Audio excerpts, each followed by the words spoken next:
In this lesson, we add basic hair to our likeness sculpture.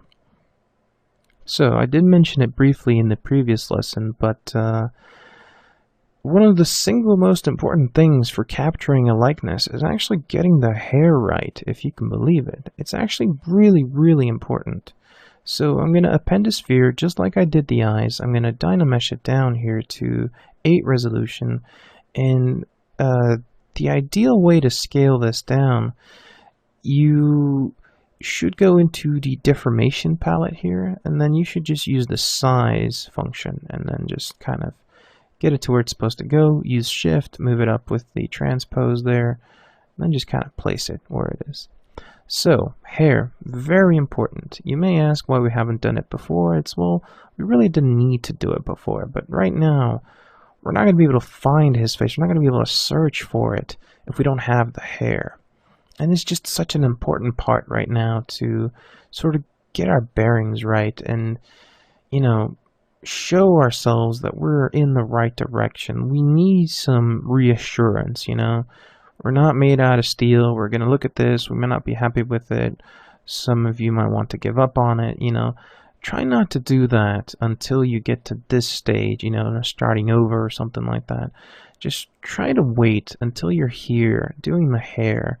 If, you know, if you're watching everything and then doing your own, then just listen to me when I say that the hair is really, really important. So add it up there. Trust me, it really, really, really makes a difference. So, just the way I like to sculpt hair is just using the clay buildup brush. I just kind of go crazy with it. It's a really good brush. Just pull everything out and then push it back in. And using a dynamesh just makes it really easy. So he has very short hair, and he has this very specific haircut. So we'll try to match that, and you'll see that this is the first thing that we'll do as far as breaking symmetry goes, because it really adds a whole bunch to your model when you do. So go ahead and just add in the hair and try to understand where it's parted, and you'll see here that it's about time for us to start breaking the symmetry here. So there we go.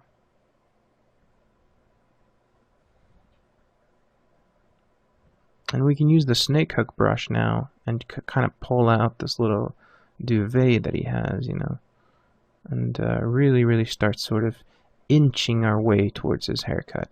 And just look at that. Instantly, we're starting to get there. It's starting to sort of look like him, and you know, it's really, really important. Hair just makes all the difference in the world. I cannot stress that enough. So if you're worried about your model, make sure to add the hair. You might be surprised. It might really make the piece. You know, you never know.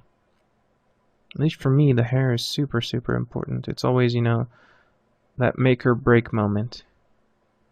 So I'm using the Damien standard brush here, and I'm just using Alt just to create this very rough hair. We're going to be detailing this hair later on, but I'm just trying my best here to sort of separate it and get it to look nice. Now I've done this without symmetry because I forgot. I totally forgot to add symmetry on the other side there, but it's fine.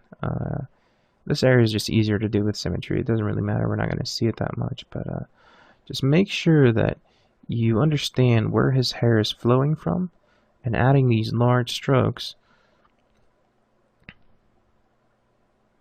And then you can sort of continue it a little bit down there, and then we can do a little bit of the parting of the hair here. Just these nice long little strands of hair that are really going to make a difference when we add the snake hook tool there. So snake hook, here we go. Just making some of these little sharper hair strands just coming out. Just making it really, really specific there. Pushing it out, pushing it in. Just making it the best that we can. And, you know, it's not too shabby right now, I'll tell you that. Again, really, really basic. We get the gist of it. Just add some of these breaks here and there. It really makes a difference.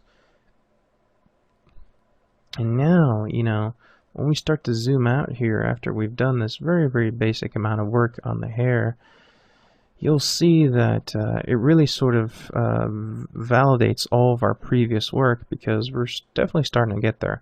I'm not going to say it's looking exactly like him, because we have a lot of things to do still, but it's definitely some progress.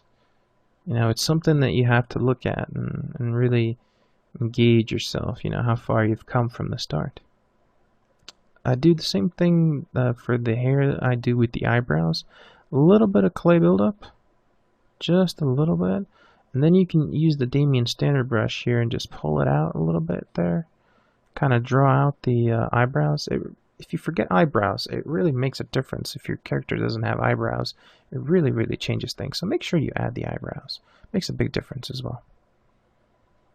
A little bit of the eye backs here, and you can see I'm already sort of distracted now, no longer working on the hair. As per usual, once I'm done with something, I see something needs to be fixing, here we go, you know, just tweaking a little bit of this corner of the eye here, and you know, cut it in a little bit more with the Damien standard. Smooth it out, push it in.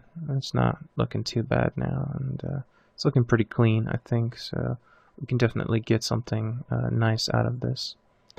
In any case, there we go. Starting to get there. Starting to look like him. It's not quite there yet, but yeah. So we should really start changing some things up and start thinking about asymmetry now that we added the hair.